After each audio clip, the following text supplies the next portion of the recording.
Comme d'habitude, mon fils me dit: «Maman, qu'est-ce qu'on mange ce soir?» Tiens, je me dis: «C'est vrai ça, qu'est-ce qu'on mange?» OK, la nourriture, c'est comme l'eau, les soins, c'est indispensable à la vie, mais c'est aussi du plaisir, de la culture, de la tradition, du lien social, mais c'est aussi du temps, un budget, des prix, l'accès aux aliments, l'environnement alimentaire. Bref, on est en France en 2025, je me dis: «Je vais faire les courses». Là, je rencontre mon voisin. Il me parle de la précarité alimentaire, de la disparition des paysans. Du coup, je me dis: «Il y a un truc qui cloche». Alors je fais quelques recherches en rentrant à la maison et là, je découvre que dans toutes ces composantes du système, consommation, distribution, transformation, production, c'est le sbeul, il y a rien qui va. L'alimentation est devenue la variable d'ajustement du budget des ménages. Les revenus stagnent, les dépenses contraintes augmentent, logement, énergie, transport. Et forcément, quand on a déjà dit adieu aux dépenses et loisirs, on mange moins, moins bien. Beaucoup de familles monoparentales, des gens qui n'ont pas de travail, mais aussi des gens qui travaillent, des étudiants, des retraités. Il y a aussi 4 millions de personnes qui déclarent sauter régulièrement un repas pour des raisons économiques. Du coup, je me dis, c'est bien, on a l'aide alimentaire. Et là, je fais quelques recherches. Je tombe sur une nana qui parle de violence alimentaire. Elle a écrit un bouquin, La France qui a faim. Je les définis, ces violences alimentaires, en disant qu'elles se caractérisent par la force intentionnelle ou non qui empêche une personne d'accéder à son droit à l'alimentation, et ceci en donnant lieu à des atteintes physiques et morales. Et je situe bien cette violence dans un contexte particulier, celui qu'on a ici en France, dans un pays où la nourriture circule en abondance et où ce droit, défini comme un droit d'accès à l'alimentation dans des conditions acceptables, est consacré par la loi.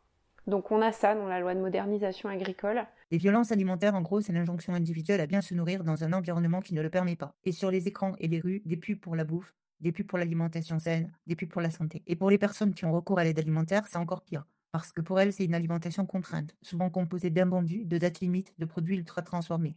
Puis l'injonction à se justifier en permanence, le soupçon, le jugement, la culpabilisation et l'isolement, juste pour ne plus avoir trop faim. Puis il y a les associations et les bénévoles qui font de leur mieux pour aider les gens avec des moyens de plus en plus réduits et qui s'y épuisent. Côté production, transformation, distribution, je découvre que c'est pas mieux. La précarité paysanne est énorme. 30% des paysans gagnent moins de 300 euros par mois. 20% déclarent un bénéfice nul ou un déficit. À la télé, les agriculteurs parlent de perte de sens du métier, de vraies crises identitaires. Et au bout du bout, les suicides augmentent. Puis il y a la disparition des exploitations, plus de transmission. Par exemple, là où je vis, dans la Creuse, en 10 ans, on a perdu 25% des exploitations. Il y a aussi les fermetures d'ateliers, les petites entreprises de transformation locale, comme les commerces de proximité. Et tout ça, ça contribue à la désertification des campagnes. Et à côté, l'agro-industrie qui explose de ses bénéfices. Du coup, je me dis, qu'est-ce que c'est l'agro-industrie? Alors je fais quelques recherches. Là, je tombe sur une vidéo de la chaîne Metabolism of City, où il y a un gars de l'atelier paysan qui explique ce que c'est. L'agroalimentaire, en fait, commence plutôt à la fin du 19e siècle. Donc, le tracteur, c'est la guerre 14, le phosphate aussi, etc. Donc, tous les éléments, hein, finalement, du modèle actuel sont déjà là avant-guerre, mais Ouais. on ne peut pas vraiment parler de complexe agro-industriel encore. Et c'est vraiment ce qui va prendre forme, c'est presque le but politique de la modernisation agricole à partir des années 50, c'est de constituer un complexe agro-industriel. Et donc ce fameux complexe agro-industriel, en effet, renvoie aux grandes entreprises qui entourent la production agricole. Donc les entreprises dites de l'aval de la production, donc ça va être ce qu'on appelle l'agroalimentaire, ça va être toutes celles qui transforment la matière première produite par le monde agricole, qui est appelée dorénavant un minerai. Donc vraiment, on est dans une logique extractiviste, où donc il est demandé après-guerre à l'ensemble de la paysannerie, qu'on pourrait là pour le coup appeler comme ça, de ne devenir qu'un simple fournisseur de cette matière première, qu'on appelle donc à partir de maintenant un minerai, à des entreprises qui leur sont extérieures.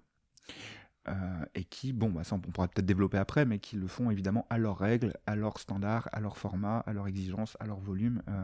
Ce qu'on décrit dans notre observatoire sur les technologies agricoles, c'est les plans de politique publique qui ont amené ça, qui du coup nous empêchent de penser que ça a été de la volonté des paysans et des paysannes eux-mêmes, mais c'est bien des plans, donc le plan Marshall, très connu, qui du coup fournisseur pour les entreprises de l'agroalimentaire américaines dans un premier temps, et puis dès 57, le plan Munchalt qui est un équivalent de ce plan, mais à l'échelle européenne. Et donc là, des entreprises qui vont se monter et faire collusion. Voilà. Et c'est cette collusion qu'on appelle le complexe agro-industriel. Donc, ces entreprises de la transformation, américaine puis européenne, puis les entreprises de la distribution, et donc vraiment l'explosion, le maillage total de ce qui était frémissant, donc la grande distribution, Et aussi les entreprises dites de l'amont de la production, donc celles qui vont donner ce qu'on appelle les intrants à la production agricole, donc schématiquement l'industrie des semences, industrielle, donc la machine et ses multinationales, et Les pesticides et tout ça. tout ce qui est produits phytosanitaires, de Mhm. l'engrais, la chimie, Ouais. l'industrie de la chimie, de l'engrais aux produits phytosanitaires. Mhm. On pourrait rajouter la banque Bien sûr. comme un des intrants finalement à la production agricole. Les Donc, assurances, voilà, tout donc, ça, ouais. les industries de l'amont. Mais la collusion se fait avec les politiques publiques, et donc on considère que l'État, le ministère de l'Agriculture, les politiques publiques et la recherche appliquée sont des composantes pleines et entières du complexe agro-industriel.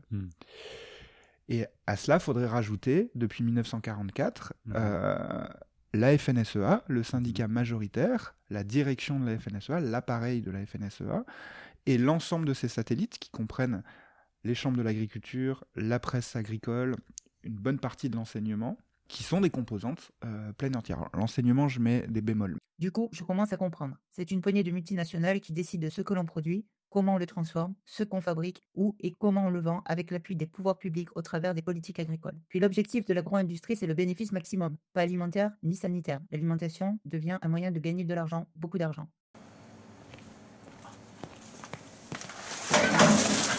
Mon ami! Tu sais que j'ai créé ma gamme de produits alimentaires. C'est du discount, ça coûte 3 fois rien et c'est vraiment...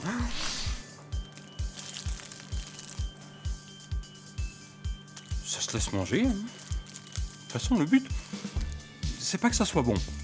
Pour le palais ou pour la santé d'ailleurs, non. Le but, c'est de plus avoir faim. Et là, j'ai plus faim. Qui dit bénéfice maximum, dit contrôle de tous les échelons et coût de revient minimum. Alors je me dis coût minimum, et je me demande combien ça nous coûte à nous tous, humainement et financièrement, ce bazar. Du coup, je fais quelques recherches. Là, je m'arrête sur un bouquin qui s'appelle Malbouffe, un député met les pieds dans le plat, et sur un reportage d'Arte. Je me rends compte que la malbouffe, c'est pas juste le fast-food et du discount. C'est tous les produits transformés, même ceux de marque. Et pour nous vendre tout ça, en nous faisant croire qu'on choisit, que c'est de la qualité et que ça a du goût, il y a une technique qui s'appelle le nudge. Ça fait appel à nos biais cognitifs, à l'émotion, au détriment de la raison. Du coup, tu es content d'acheter un truc parce que ça t'apporte une satisfaction immédiate. Souvenir, valeur, impression de faire une affaire. Puis je me souviens d'une émission où ça parlait explosion des problèmes de santé dus à l'alimentation. Surpoids, obésité, hypertension artérielle et maladies cardiovasculaires, diabète, cancer, dépression, troubles de l'attention et de la mémoire, perte de la vue et de l'audition. Du coup, je fais le bilan. La nourriture est de qualité médiocre à tous les niveaux. Goût, valeur nutritionnelle, environnementale. On perd la souveraineté alimentaire. Le droit à l'alimentation devient un système de charité. Les terres sont accaparées par l'agro-industrie au détriment d'une agriculture paysanne qui nourrit. La précarité et le taux de suicide dans le monde paysan augmentent. On détruit la biodiversité, on épuise les sols, on maltraite les animaux. Et tout ça, ça nous coûte très cher. Bref, à la question « Qu'est-ce qu'on mange ce soir ?», j'ai répondu à mon fils « Demande à l'agro-industrie. En tout cas, c'est rien de bon et ça coûte un pognon de dingue. » Du coup, il me dit « Ouais, super, et on fait quoi ?» Je me dis, logiquement, on devrait partir des besoins. Il y a bien des trucs qui existent. Alors, je fais quelques recherches. Et là, je tombe sur le site d'Ingénieurs sans frontières Agrista. Avec le réseau des CIBAM, la Confédération paysanne, Réseau Salariat, France Vrac et bien d'autres, ils ont mis en place une proposition qui comprend le droit universel à une alimentation durable, la démocratie alimentaire, l'agriculture paysanne, les structures de transformation et de distribution adaptées, les conventionnements. Bref, prochain épisode, la sécurité sociale de l'alimentation, ou comment on va pouvoir vraiment choisir ce qu'on mange.